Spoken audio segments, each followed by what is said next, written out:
Bienvenidos a esta emisión de nuestro programa televisivo Emergiendo desde las Palabras, a cargo de la Escuela de Escritores José Gorostiza, en vinculación con LOJAT.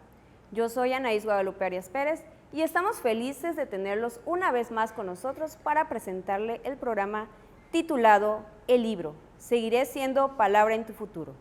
Abriremos con nuestras líneas: el amor, el dolor, es proporcional a la belleza de la historia que has vivido, de la novela Perdona si te llamo amor, del escritor italiano Federico Moccia.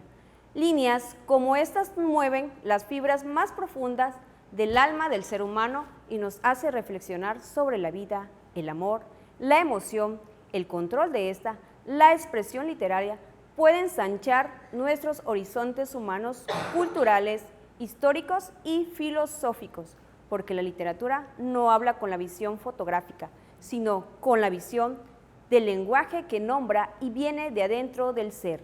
No toma del exterior herramienta alguna para expresarse. Está contenida en el ser humano y externa con su idioma un modo de ver la vida, sentimientos, emociones, pensamientos que de otra manera no conoceríamos si vivieran oculto dentro de la persona.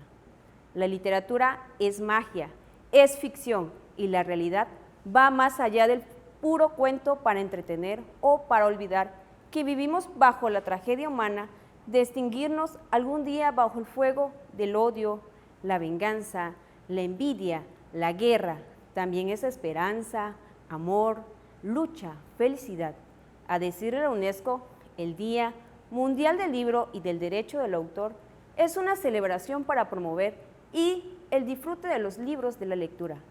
Cada 23 de abril se suceden celebraciones en todo el mundo para dar a conocer el poder mágico de los libros, un nexo entre el pasado y el futuro, un puente entre generaciones de distintas culturas proclamada por la Conferencia General de la UNESCO en 1995.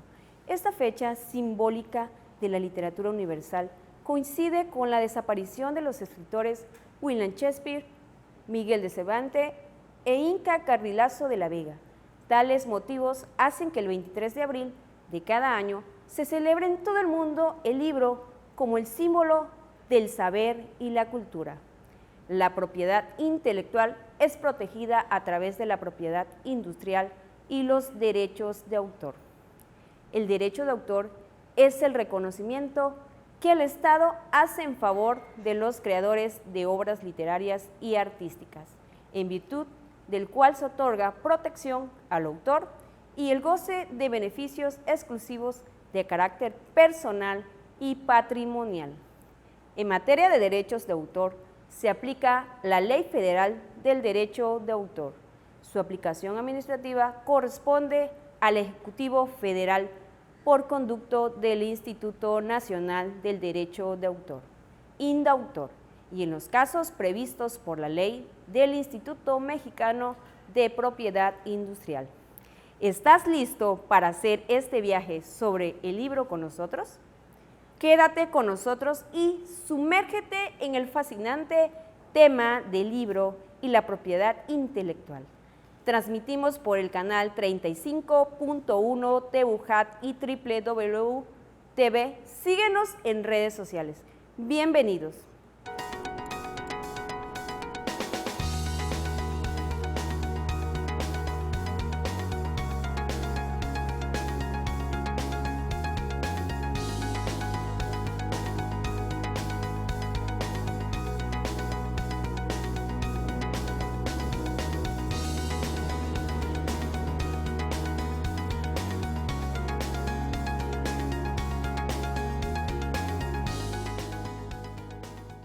Muchas gracias, estimada Anaís. ¿Qué tal, amigos? Les saluda con mucho gusto Rebeca Delgado Michel y la maestra Rebeca Díaz Suárez. Sean ustedes bienvenidos a nuestro programa Emergiendo desde las Palabras. Es un gusto que estén con nosotros el día de hoy. Y con mucho entusiasmo les presentamos nuestro capítulo llamado El libro, seguiré siendo palabra en tu futuro. Estimados televidentes, hoy tenemos a un excelente invitado. Él es el doctor Rodolfo Uribe Iniesta. Y bueno, para iniciar, cuéntenos un poco más acerca de usted y sus proyectos ahorita. Bueno, yo soy investigador de la UNAM, investigo desarrollo regional, particularmente del sureste, particularmente de Tabasco, inundaciones, historia, etnicidad, y ahora también epistemología, pero también he escrito poesía y cuentos desde toda la vida, ¿no? Entonces también me dedico a la literatura. Y en particular, si el programa es sobre libros, pues les puedo decir que heredé una biblioteca de 30,000 ejemplares. Entonces, dedico mi vida a sostener una biblioteca. Claro. Qué maravilla. Sí, es maravilloso. Entramos en materia tomando en cuenta la historia universal del libro. ¿En qué momento está viviendo el libro en cuanto a números de lectores ahorita en la actualidad? Bueno, sí hay una relativa baja, pero hay que entender que casi siempre el libro fue algo de sectores minoritarios de la sociedad. Quizás en el siglo XX, cuando la sociedad de masas, quizás la lectura se hacía a través de revistas y periódicos, ¿no? Recordemos en el siglo XIX la literatura, las novelas básicamente se hacían por entregas en revistas y en periódicos, ¿no? Entonces y hasta ahora hay el vaivén entre el libro y el periódico, y son como formatos diferentes, pero el libro tiene la particularidad de su portabilidad, digamos, ¿no? Su portabilidad, su coleccionabilidad, ¿no? E incluso hay el problema de que se hacían estos libros en papel ácido que empezaron a deshacerse, la sociedad, y hay autores que lo desarrollan, transitó del lenguaje oral, de la literatura oral. Es decir, por ejemplo, aquí en Tabasco todavía hasta hace 20, 30 años que yo hacía entrevistas en campo, la gente, o todavía, ahorita que estoy haciendo entrevistas, la gente mayor, realmente lo discutíamos en la mañana con la maestra Rebeca en su grupo de estudiantes, que la gente hace más literatura cuando le pregunta a uno sobre la historia. La gente oralmente sigue haciendo literatura, pero el libro permite comunicarse más ampliamente. Y ya estrictamente en la modernidad, aparentemente lo que pasó en el siglo XX con el libro, con las nuevas formas de literatura, por ejemplo, con el Ulises de James Joyce y toda la literatura que siguió, con En busca del tiempo perdido de Proust, pero por ejemplo en México sobre todo, con Malcolm Lowry, con Bajo el volcán, es la exploración del propio ser. Y entonces la literatura, yo diría que eso es una de las cosas más importantes, ha demostrado ser la mejor manera de comunicarnos de interior a interior entre los seres humanos. Pero por ejemplo, descubrimos las tabletas de arcillas de Mesopotamia, ya descubrimos historias de ficción que se repiten, ¿no? Las vidas humanas esencialmente se repiten, sufrimos por lo mismo de hace 2000 años, seguimos viendo, nos emocionamos con las novelas, pero al mismo tiempo también, ya lo decía ya Flaubert, aquí en México lo defendía mucho Carlos Monsiváis, los libros son educación sentimental, nos educan para sentir, porque entendemos que el otro también siente, nos genera la empatía por el otro. Entonces, por ejemplo, en Crimen y Castigo, uno llega a sentir lo que es la personalidad, el sentimiento del asesino, ¿no? O en La sangre fría de Truman Capote, ¿no? Entonces, podemos entender, o en American Psycho, no sé cómo se tradujo en español, incluso a los psicópatas, ¿no? Todos finalmente somos humanos, ¿no? Y autores como Foucault, o autores como este autor israelí que ahora es muy famoso, que escribe un historiador, no recuerdo el nombre, no me acuerdo cómo se pronuncia, Yuval, algo así, que escribió Dioses y Humanos, o sea, historia de la humanidad. Tiene una definición, comparte una definición. Los humanos somos seres que narramos. Entonces, no solo vivimos, no solo necesitamos satisfacernos orgánicamente, comer, dormir, etcétera, no. Necesitamos razones para vivir. Y esas razones, todas esas razones, son ideas, son ficciones, son imaginaciones.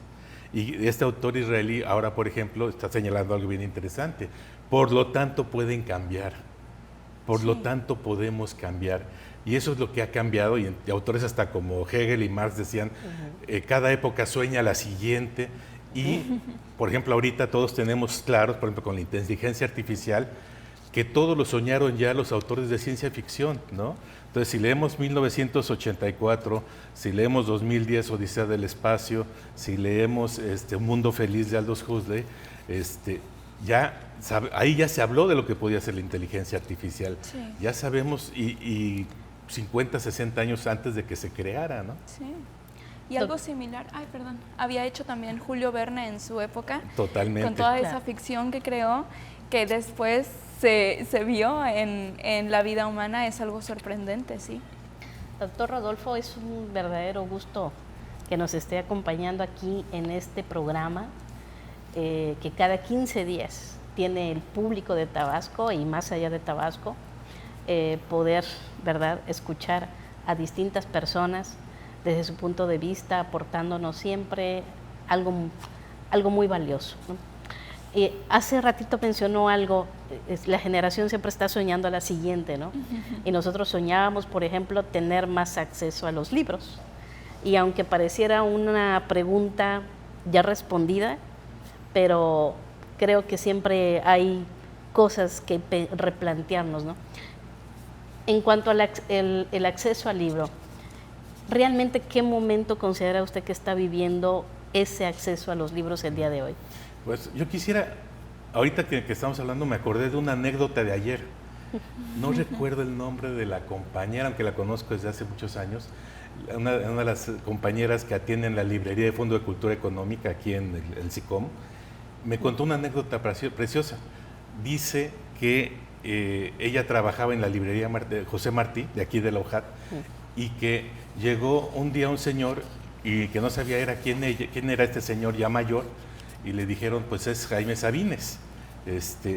Y entonces que Sabines le pedía que le buscara libros ahí en el Fondo Santa María, y que le preguntó, ¿usted qué lee? Y le dijo ella, yo no leo, yo trabajo aquí, pero yo no leo libros, no lo sé. Y le dice, a ver, lea la Biblia y va a ver cómo le va a dar hambre por seguir leyendo. Y en efecto, ahora lee los libros que vende ahí en la librería, porque él aprendió de leer capítulos de la Biblia, querer saber qué pasaba después, ¿no? Ahora, sí, yo creo que incluso los que crecimos bajo la lectura de libros, y en caso particular viendo películas, ¿no?, que es la cultura del siglo XX, son las películas, ¿no? Sí. Pero hay un entramado absoluto entre la literatura y el cine. Sí, completamente. Las adaptaciones y todo eso. Entramos en un mundo en el que las historias que ya se habían contado en letras y papel, se empezaban a contar a través de la pantalla. Y al revés, Correcto. O sea, formas de ser literatura que parten del cine, entonces son cosas totalmente cercanas.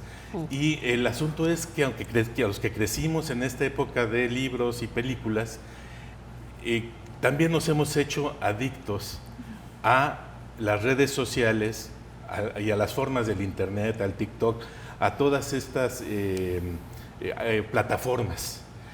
El gran problema de estas plataformas, por ejemplo, les voy a decir, en mi caso, durante la pandemia, los documentales. En YouTube liberaron una cantidad de documentales excelentes. Claro, el internet tiene que ver con lo que uno quiera ver. Claro. Es cierto que los algoritmos le cierran a uno el paso para hacer más dinero, para alguna cosa, pero uno puede, hasta cierto grado alto, armarse qué quiere ver. Entonces, puede uno tener cosas muy buenas, como pueden tener cosas muy malas. El problema es el de la atención. Y el hijo de Fernando Sabater, Amador Sabater, está trabajando algo bien importante, la atención. El problema de los teléfonos celulares, las computadoras, los videojuegos, todo esto, es que nos generan momentos de atención muy cortos y muy rápidos. Contrario a lo que hace un libro nos introduce, pero no es en un universo bidimensional como el de la pantalla.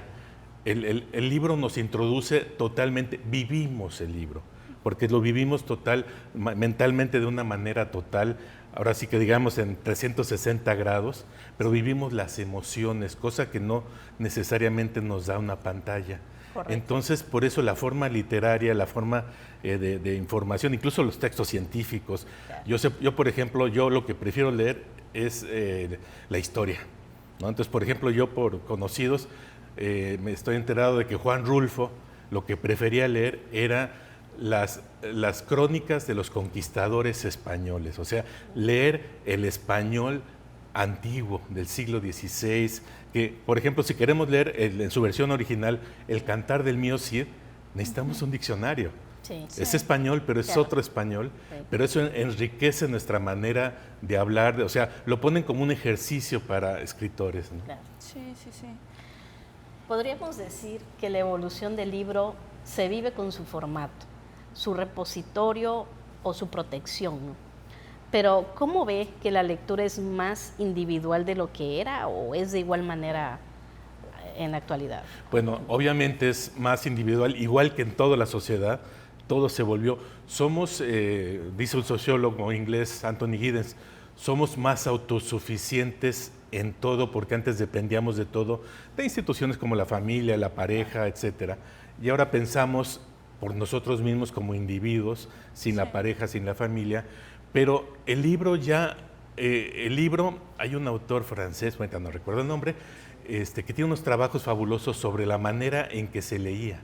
Entonces, antes se leía grupalmente, una sola gente sabía leer. Aquí en México eso en el siglo XIX era muy, muy común.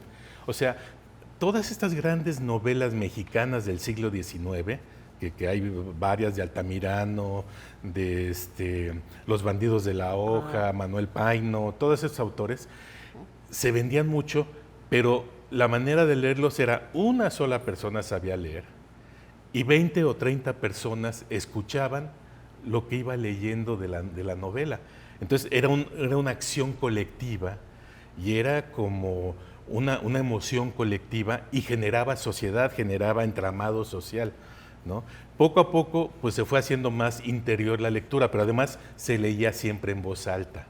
Todo mundo leía en voz alta, ¿no? Y ahora no leemos en voz alta y solo nos quedamos y nos subimos a un camión y en el mejor de los casos agarramos nuestra lectura y nos separamos de lo que está pasando en la realidad. Cuando el libro te puede o meter más profundamente, porque por ejemplo, si tú lees un libro sobre una zona arqueológica y la visitas, la entiendes. Y no vas a decir como algunas gentes dicen, ay, son solo piedras. Entonces, por ejemplo, dos científicos que crearon la física cuántica, fueron al castillo donde Hamlet y estaban discutiendo qué cosa es lo real, qué cosa es la realidad, y uno de ellos le demuestra al otro, dice, a ver, este castillo, si no supiéramos que aquí pasó lo de Hamlet, sería un castillo como cualquier otro, no habríamos venido, no nos interesaría, pero además, no solo sabemos que aquí pasó lo de Hamlet, sino que tenemos la versión de Shakespeare, que no es la histórica. O sea, la literatura le gana a la realidad y eso nos transforma la realidad, ¿no? Entonces, esa es la riqueza de quien ha leído y quien no ha leído, ¿no? Entonces, por ejemplo, los pantanos, ¿no? Que trabajo y me gustan mucho los pantanos, ¿no? Digo, cosas que a veces no son tan agradables. Por ejemplo, cuando tomaba yo fotos hace años, se me iban al azul todas las fotos y no sabía por qué. Ahora sé por qué, porque había demasiada humedad. Pero ahora que voy y tomo fotos, ya no se me van al azul. Nos está faltando humedad. Bueno, no lo sabría si no leyera, ¿no? Aunque sea fotógrafo, sin haber leído no entendería qué está pasando y no diría, ay, qué hermosos están ahora los atardeceres. No, es que hay más aerosoles porque hay más resequedad, porque estamos en el cambio climático. Sí, es muy interesante. Mencionó un punto muy interesante que es cómo la literatura también nos hace más sensibles a lo que nos rodea, ¿no? Y no solo en una cuestión únicamente de novela y cuentos, sino también la poesía, cómo transforma por completo nuestra realidad leer este tipo de contenidos y ver el mundo que nos rodea ya con otros ojos, ¿no? El punto central son los procesos lectores. Estamos viendo la proliferación de salas y clubs de lectura en cafeterías, esta necesidad de compartir y conversar en lugares de consumo. ¿Qué piensa usted sobre esta realidad del libro y los lectores que, bueno, después de la pandemia también demostró ser algo muy diferente, ¿no? Sí, bueno, fue un escape para estar encerrados, pues escapábamos hacia los libros, ¿no? Sí. O hacia las historias, hacia la narratividad. Pero aparte, la poesía, algo de la gente que le dice que se aburre la poesía, que no quiere leer poesía y tal, primero hay todo tipo de poesía. Claro. Hay una enorme variedad de formas y tipos de poesía, ¿no? Entonces hay para todos. Pero ¿qué tiene que ver la poesía o la poética? Es la intensificación o la interpretación de la vida, que yo diría, en principio, la hace más soportable, ¿no? Digamos, ¿no? O sea, puedes tener una vida terrible, pero un Thomas Becket te lo narra, te da una sensibilidad tremenda frente a eso, ¿no? O por ejemplo, todos los escritos de Fernando Pessoa, ¿no? O sea, no es necesariamente, bueno, él se divide en 4 personas para escribir, con 4 personalidades, y digamos, no es necesariamente alegre, no es necesariamente romántico, pero te ayuda a sobrellevar el mundo. Y entonces, o igual, sientes tanta alegría y que no sabes cómo expresarla, pues solo a través de la poesía la puedes expresar, ¿no? Y entonces la poesía ya no es un formato, digamos, ¿no?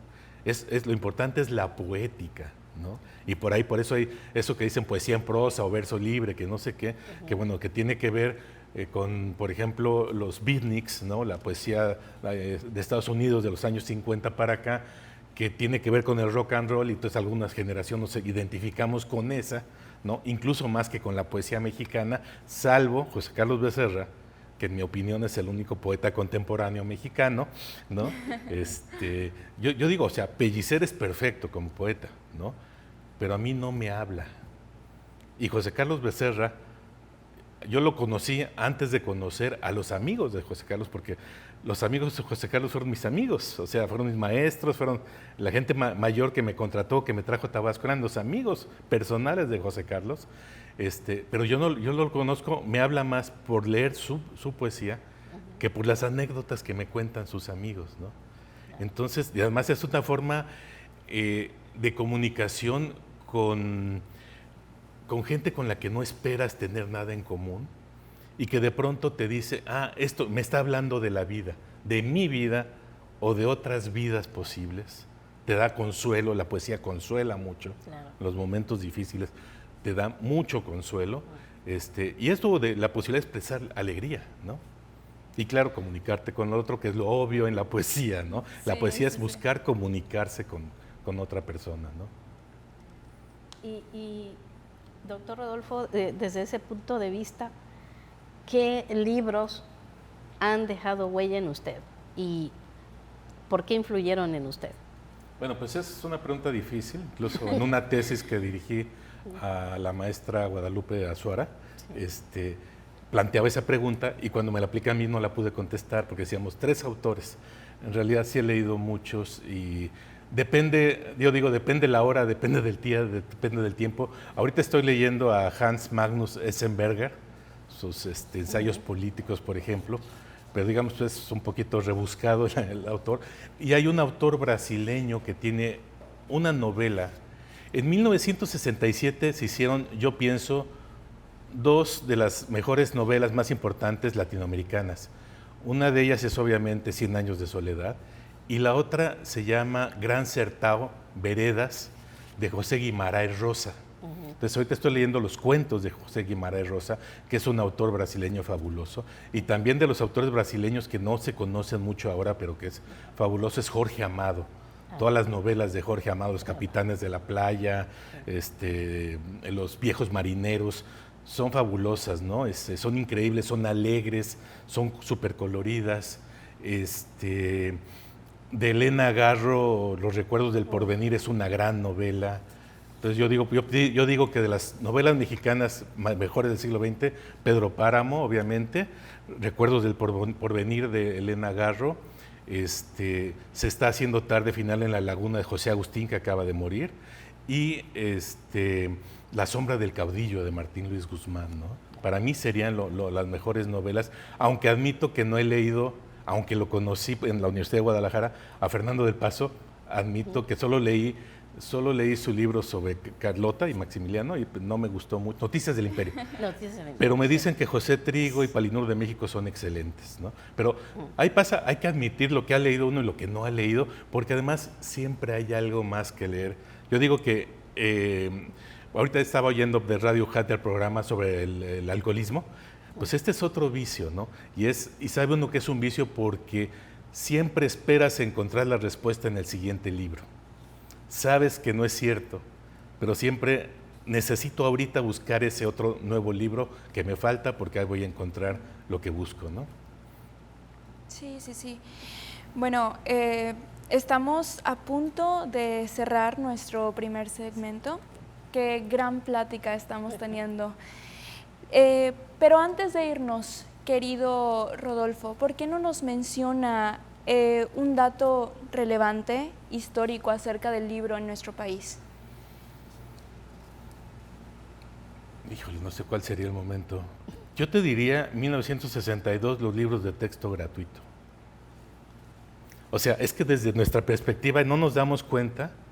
Uno, los libros de los clásicos que editó José Vasconcelos junto con su secretario privado, Carlos Pellicer, Sí. editaron una colección de libros de clásicos universales,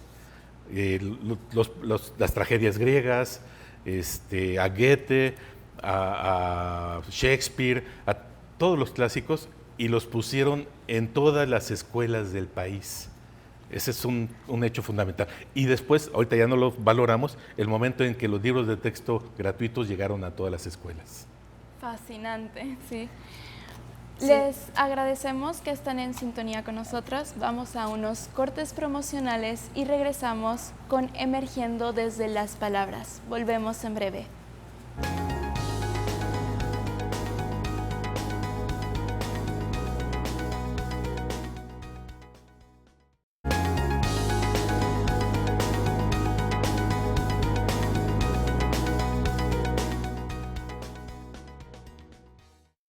Estamos de vuelta con nuestro programa cultural Emergiendo desde las Palabras. Es un gusto que sigan con nosotros.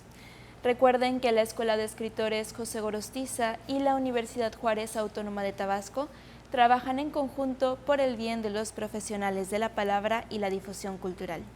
La Escuela de Escritores José Gorostiza pone a su disposición los diplomados en formación y creación literaria, redacción profesional, periodismo cultural, concepciones sobre la lectura, copywriters, booktubers y contenidos, avalados y certificados ante la OJAT.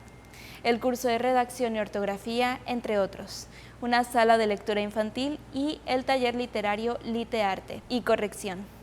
Los trabajadores y estudiantes de nuestra máxima casa de estudios tienen un 30% de descuento en el costo de las mensualidades. No dejes pasar esta oportunidad. Para más informes, llama a los números 9931 46 73 90 y al 9932 64 75 02. Sigan esta oferta académica en nuestro Facebook Diplomados José Gorostiza y que fluyan las letras. En este segundo segmento seguimos con el doctor Rodolfo, con el que hemos estado teniendo una plática encantadora. Recordamos que el capítulo de nuestro programa se llama El libro, seguiré siendo palabra en tu futuro. Les recordamos que transmitimos por el canal 35.1 TV UJAT y www.ujat.tv. Sigan nuestras actividades desde el Facebook Diplomados José Gorostiza. Gracias por acompañarnos. Gracias a la escritura se desarrolla el pensamiento de una persona. Llámese escritor, filósofo, científico, docente, investigador. En consecuencia, el derecho de autor y la propiedad intelectual están ligados al libro y los autores. ¿Le parece que con ChatGPT, por ejemplo, y otros fenómenos tecnológicos, se podría perder el derecho de autor? ¿Por qué? Incluso desde antes. Sí. O sea, ha habido un gran problema, tiene que ver con toda la cuestión del neoliberalismo, tiene que ver con toda la cuestión de los llamados instituciones globales, en donde incluso el Tratado de Libre Comercio, en donde lo que se busca es que la propiedad sea de quien difunde, no de quien produce. y quienes difunden son las grandes corporaciones, no los autores. Entonces, por ejemplo, hay que ver muy bien qué pasó, yo les recomendaría a todos, qué pasó en la huelga de actores en Estados Unidos el año pasado. ¿El SAG-AFTRA? El SAG-AFTRA, porque justo era, imagínense, o sea, si les grababan la imagen una vez, con eso podían hacer, les pagaban por esa vez y decían, ya tu imagen es mi propiedad. Y podían hacer 20 películas sin que el actor apareciera y mucho menos cobrara nada, Sí. ¿no? Y lo más triste de eso es que lo querían comenzar a implementar con actores extras, los que claro. son de fondo. Entonces son los actores que menos reciben remuneración por su trabajo, no son los grandes actores como Margot Robbie o Ryan Gosling, sino los actores que ganan mucho menos, que iban a dejar su imagen casi de por vida o incluso mucho después de seguir con vida y verla explotada sin recibir más dinero por eso. Era algo muy interesante todo lo que pedían durante la huelga para el respeto de sus derechos. Sí, y está, por ejemplo, me preguntaba sobre el ChatGPT o esa cosa. Pues ya lo dijo Noam Chomsky, o sea, es puro plagio. O sea, Sí. ¿qué hace el ChatGPT o ya sea tanto en video como en imagen, como en palabras? Recoge pedazos y los arma. Sí. Pero entonces no crea, No. arma. Claro, eso puede aparecer como algo nuevo, pero es muy distinto. Es más, hay mucha literatura de los últimos 20 años del siglo XX que se hace así. Por ejemplo, mucha música, muchas canciones, pero es algo hecho a propósito y haciéndolo evidente. Sí, Aquí claro. estoy haciendo una composición nueva, una composición de cosas ya existentes nuevas, pero es una creación nueva. Y aquí es simplemente una máquina, Claro. o sea, una relación entre palabras, letras, quizás hasta ideas, no sé ahora, pero finalmente no está, hay esa discusión, ¿está creando o no está creando nada? Sí. El peligro que ya se ha detectado y que ya lo mencionaban desde 2001, Odisea del Espacio, era que las máquinas toman decisiones. Y el problema es que ya estamos en el momento en que hay máquinas, hay computadoras que pueden tomar decisiones, pero además, o sea, las decisiones dependen de criterios. Por eso yo, por ejemplo, en un libro sobre la democracia, lo más importante es enseñar los criterios para la democracia. No es solo votar, sino los criterios para hacerse opinión. Ahora, estas máquinas solo toman decisiones por lo pronto, pero de lo que se está hablando es de que pueden generar sus propios criterios para tomar decisiones. Y si esos criterios están dirigidos por una lógica formal de medios fines, entonces decían, es que, por ejemplo, si les dijera a esta máquina, ¿qué hacemos para salvar al planeta del calentamiento global?, lo lógico sería la desaparición de la humanidad, porque ¿quién está calentando al planeta? Pues la humanidad. Y, por ejemplo, les mencionaba a Hans Magnus Enzensberger, justo porque tiene un ensayo interesantísimo sobre la necesidad de la incongruencia y de la incoherencia, explicando cómo la humanidad y los hombres individuos realmente han sobrevivido gracias a que son incongruentes e incoherentes, porque la congruencia total, la coherencia total, siempre lleva a la autodestrucción. Entonces, y lleva a cosas como el nazismo, ese tipo, las ideas totales, les dice él. Claro. Y entonces, el enfrentar situaciones y adaptarse a las situaciones es lo que no solo produce la vida, sino la riqueza de la vida. Y digamos, eso no está en la lógica de una estructura de máquinas o de sistemas. Claro. También ahí hay que partir de, ahora los científicos están enamorados de las teorías de sistemas. Aguas, ¿cuáles son las teorías de sistemas? Originalmente la teoría de sistemas la inventa un biólogo para explicar cómo entender a un cuerpo humano o a una planta como un hecho completo. Y entonces él habla, es un sistema porque en conjunto es distinto a cada una de sus partes. Pero ahora cuando hablan de sistemas, hablan de cosas que funcionan automáticamente. Y es una idea totalmente distinta. Y es importante identificar todo ello, o sea, cómo podemos identificarlo, cómo podemos diferenciar, cómo podemos evitar la confusión, ¿no? Y sin duda entre el sentimiento, el razonamiento, que el ser humano y el mismo lenguaje, y decíamos hace un rato, ¿no? La escritura misma ha podido desarrollar nuestro pensamiento, ¿no?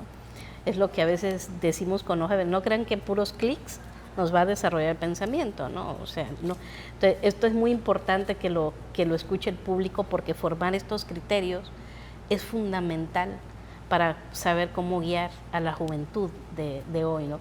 Doctor, en relación con el libro, porque estamos celebrando en este programa todo lo relacionado con el libro, ¿cuál es el proceso para registrar una obra libro?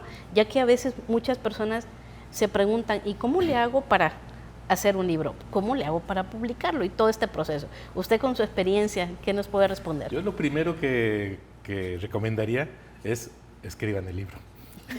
Porque a veces creo que se saltan un poquito ese pequeño paso. Sí. Ya teniendo un libro acabado, entonces ya te planteas el asunto. No es tan problemático. O sea, sí hay el problema, esta confusión de que la editorial o la empresa se quede con los derechos. Sí, incluso nosotros que tenemos un sistema, en la UNAM tenemos un sistema muy bueno en donde, como nos pagan sueldo, los derechos son de la UNAM, pero son nuestros también, que es la vieja definición de la UNESCO. En este caso es una institución educativa, pero, por ejemplo, en el caso de mis libros, también tengo yo los derechos sobre mi libro, y si quiero hacer una reedición como la que hicimos aquí con el gobierno de Tabasco en 2019, se puede negociar y lo tenemos que aprobar. La idea de registrar los libros pues surge para evitar plagios, que por ejemplo los concursos literarios son un problema que nadie quiere ver, ¿no? Enviar textos a un concurso literario es una cuestión muy difícil y muy problemática por muchas razones, no vamos a... Pero, digamos, no hay un registro ahí, entonces cualquiera, o sea, le llegan 50 obras a cada dictaminador, y si el dictaminador no es muy ético, porque además no puedes registrar antes de presentarte a un concurso literario. Entonces, bueno, la idea es sí comunicarte, abrir la página de Indautor, y ahí viene todo un formato de cómo los procesos se podía hacer por internet, pero según supe, creo que ahora sí hay que llevar físicamente la obra a las oficinas de Indautor, no sé si en cada estado o hasta el Distrito Federal, pero yo hice alguna vez un trámite y se podía hacer por internet, todo se enviaba por correo electrónico, pero creo que cambió, ¿no? Pero digamos, ese es un problema secundario.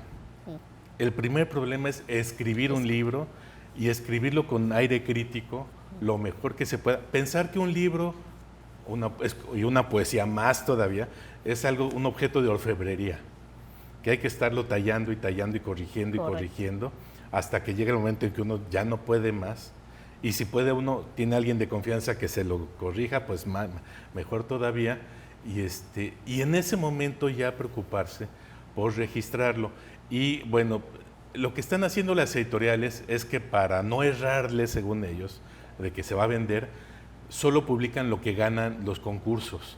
Pero está quedando ahí un espacio gris, un espacio amplio. Aparte, ya desde antes había el problema, en 1970, les comento el caso de un autor, Joaquín Bestard, un excelente escritor yucateco.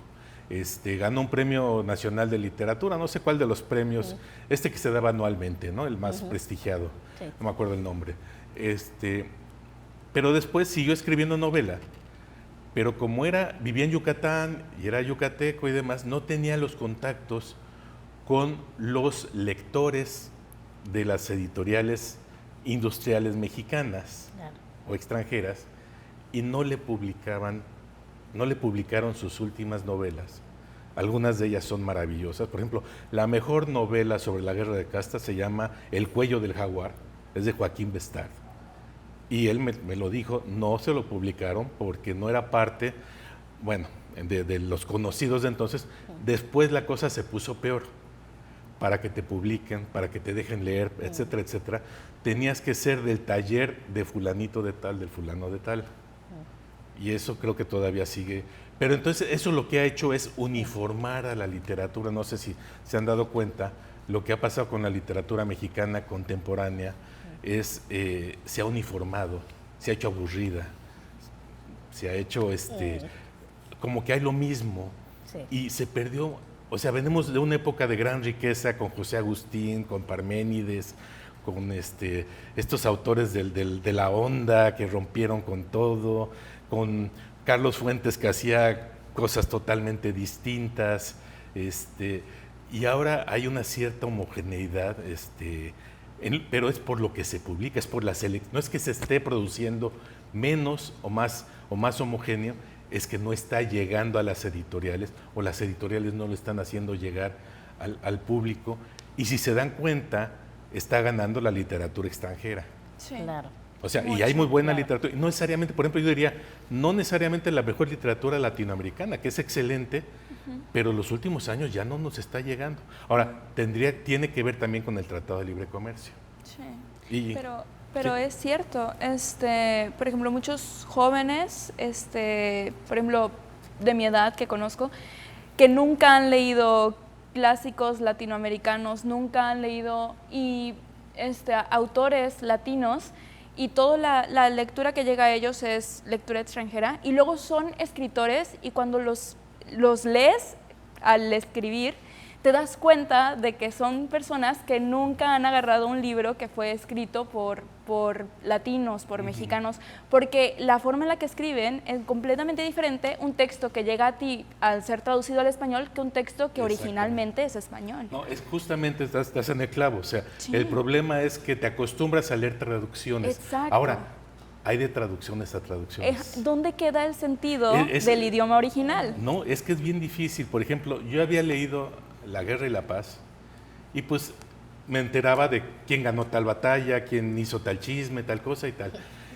Pero de pronto veo una serie rusa de 9 horas de Sergei Bondarchuk, en donde hay ideas distintas.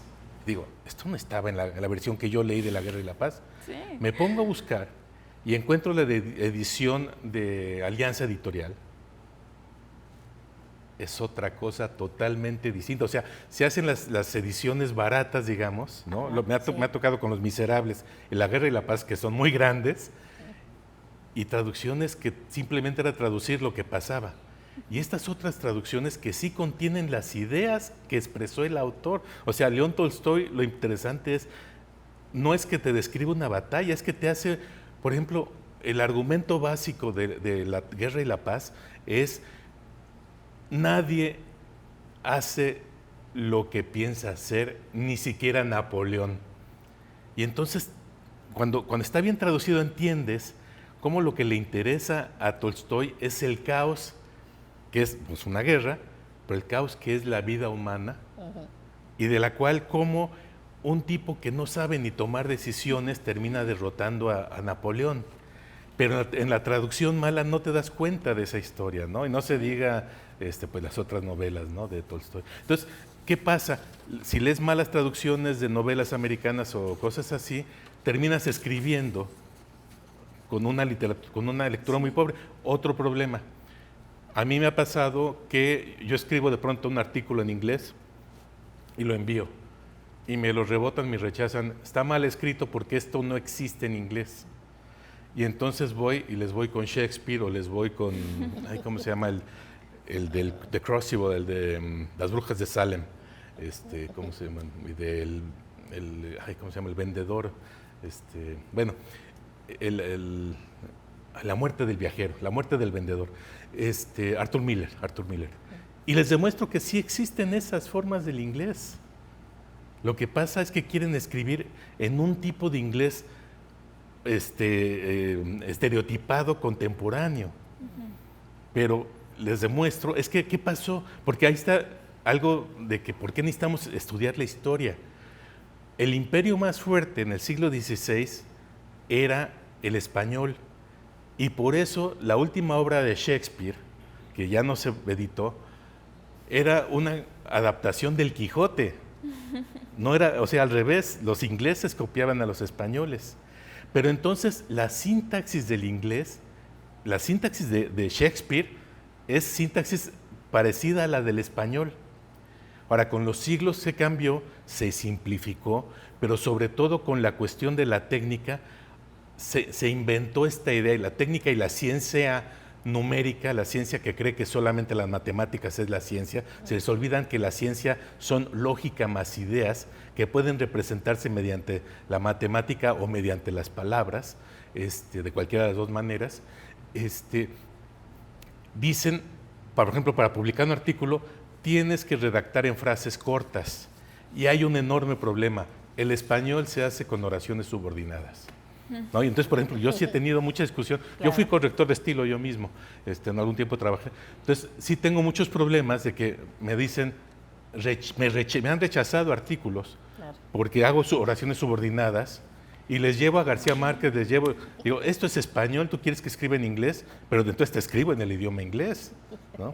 Bueno, digamos, todo eso tenemos que estudiarlo, entenderlo, y lucharlo en lo que hacemos cuando escribimos, ¿no? O sea, ahí es donde entra parte del placer de escribir, es saber qué estás haciendo, no solo con narrar, que es muy padre, narrar algo que pasa, contar algo que pasa, describir algo, sino también entender todo este tramado, ¿no? ¿Por qué considera usted que es vital enfatizar específicamente con esto? Bueno, es que pues la idea de la producción intelectual, digamos, de todos modos se producen ideas, se hacen cosas, pero aquí el chiste es comunicarse. Pero además hay otra cosa, pensamos con el lenguaje. Si tenemos un lenguaje pobre, tenemos ideas pobres o pocas ideas. Sí. Si tenemos un lenguaje rico, podemos pensar muchas cosas. O vemos, o sea, simplemente alguien que tiene un lenguaje más rico ve más cosas en el paisaje que quien tiene un lenguaje pobre. Entonces, por eso la idea de la importancia de desarrollar el lenguaje, ya sea, aunque sea solamente oral, ¿no? Y que es muy rico que sea solamente oral, ¿no? Y si lo puede uno poner por escrito y comunicarse a lo lejos, o leerlo, captarlo de ideas lejanas de otros tiempos, entonces vive uno otras vidas, ¿no? Por ejemplo, recientemente me tuve que mudar en un lugar, y para mudarse en los libros es un problema porque se desordenan, y contraté a unos muchachos jóvenes allá en Morelos, y de pronto rapidito ordenaron todo, y me di cuenta de algo, que para ellos los libros son cosas bidimensionales o tridimensionales, y para mí el libro no es nada más la forma física, sino que es como que un abismo, un fondo, sí, claro, de todo lo que dice. Claro. Y entonces es más como las ideas mesoamericanas del universo, que no son 4 sentidos nada más, sino que son 6 dimensiones, ¿no? O sea, los mayas y los náhuatl tenían la idea de que había 6 dimensiones. Entonces, para quien lee el libro no es nada más el objeto material, ¿no? Se da una especie de fetichización. Hay un libro, el último libro de Humberto Eco que acaban de publicar, En el árbol del saber, me parece, o El árbol de papel. Es un hermoso libro que les recomiendo a muchos, a todo el mundo que lo busque, porque explica qué hacer con los libros. Y dice, hay 2 clases de amantes de los libros, los bibliófilos y los bibliógrafos, ¿no? Es decir, quienes pues los leen por informarse, y quienes no pueden deshacerse de los libros porque se identifican con el libro, ¿no? Claro. Pero pasa algo con los libros, o sea, puede pasar, me ha pasado, ¿no? Gente, amigos, conocidos, no compro este libro porque pues, no lo voy a leer ahorita, o al niño le dicen, te compro el libro, pero si lo vas a leer. No es cierto, o sea, yo he comprado libros que ha tenido 20 años en el librero. Claro, mi trabajo es trabajar con libros, lo tengo 20 años, y a los 20 años lo necesité, y ahí estaba. Y ahora el problema es que, digamos, ya no reeditan los libros, y si no se venden en 2 años, los destruyen, los reciclan. Entonces lo meten a uno en una dinámica de consumo de, si no lo compro ahorita, ya no lo vuelvo a encontrar. O cuando uno tenía tiempo, bueno, cuando los que tengan tiempo, ir a las librerías de viejo, que a veces hay, a veces no hay, ¿no? Incluso el comprar el separador y dejarlo ahí, sí. No, y cuando es un libro con el que identificas o que te gusta, o que lo tienes, o lo vas a leer muchas veces, por ejemplo, no sé, hay gente que le gusta mucho Alicia en el País de las Maravillas, o A través del espejo, las 2 novelas de Alicia. Peter Pan y Wendy, que también es precioso. O El Principito, que son libros para leerse una y otra vez, Sí, no son sí, libros sí. para leerse una vez, ¿no? Entonces, El tiempo se está agotando. ajá. Queremos hacer una pregunta para todos los televidentes. ¿Alguna reflexión final que nos quiera brindar en relación con los bienes culturales de la humanidad como el libro? Pues es la manera en que hemos, de alguna manera, otra vez, conservado, como hemos mantenido la ilusión de progreso, la ilusión de civilización, la idea de que hay algo más. Por ejemplo, la justicia no es algo que existe en la naturaleza, es un invento humano. Y si leemos, por ejemplo, las tragedias griegas, es el agón, la lucha, la fuerza, el destino, la voluntad, la incapacidad de cambiar las cosas, pero también de resistirlas. Y hoy estamos viviendo los peores momentos de la historia de la humanidad, ¿no? Es decir, el hecho de que en 5 meses no hayamos parado teniendo todo el conocimiento del mundo sobre lo que es un genocidio, habiendo tenido toda la experiencia que tuvimos, que se tiene de la historia de la Segunda Guerra Mundial, de lo que sufrieron los judíos, y que no el sistema de Naciones Unidas, que surgió para evitar esto, para eso se creó el sistema de Naciones Unidas, que no se pueda parar en 5 meses un acto tan obvio, pero que además es la primera vez que nos informamos en vivo y en directo, y que nadie tiene duda de lo que está pasando, Pues en qué queda, ¿no? nos pone a pensar, Claro. Sí. y entonces tenemos que reforzar la posibilidad de vivir en paz, el valor de vivir en calma, Claro. y es a través de esto, de los, por ejemplo, sería otro tema larguísimo, Sí. el asunto de las grandes ciudades coloniales y demás, pero porque también a veces han supuesto un enorme trabajo, ¿no? Sí. Doctor Rodolfo, Sí, ya. nos están presionando claro. por acá. Muchísimas gracias, pero excelente respuesta. Agradecemos su compañía y por compartir con todos nosotros este programa. Concluimos con esta frase: nada hay en el mundo, ni hombre, ni diablo, ni cosa alguna, que sea para mí tan sospechoso como el amor, pues este penetra en el alma más que cualquier otra cosa. Nada hay que ocupe y ate más al corazón que el amor. Por eso, cuando no dispone de armas para gobernarse, el alma se hunde por el amor en la más honda de las ruinas. Del libro El nombre de la rosa, de Humberto Eco. Muchísimas gracias a Difusión Cultural, los controles técnicos, a TV Bujada, a la Escuela de Escritores y por supuesto al licenciado Guillermo Narváez Osorio, rector de nuestra máxima casa de estudios, por hacer posible este programa cultural para todos ustedes. Nos despedimos, Rebeca Díaz Suárez. Y Rebeca Delgado Michel. Nos vemos dentro de 15 días. Hasta pronto.